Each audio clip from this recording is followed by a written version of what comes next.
இருக்கு.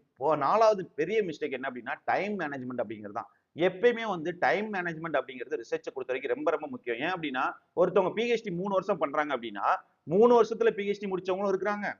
6 வருஷத்துல பிஹெச்டி முடிச்சவங்களும் இருக்காங்க. காரணம் என்ன அப்படின்னா, அவங்க டைம கரெக்ட்டா மேனேஜ் பண்ணல அப்படிங்கிறது தான். என்ன அப்படின்னா, நம்ம ஒரு ரிசர்ச் ஒர்க்க ஸ்டார்ட் பண்றோம் அப்படின்னா, ஸ்டார்ட் பண்ணும்போதே பிளான் ஆஃப் ஒர்க்ன்னு ஒண்ணு வச்சுக்கணும். அந்த பிளான்ல வந்து பாத்தீங்க அப்படின்னா, ஒவ்வொரு 6 மாசமும் நம்ம என்ன பண்ணணும் அப்படிங்கிறத பிக்ஸ் பண்ணிக்கணும்.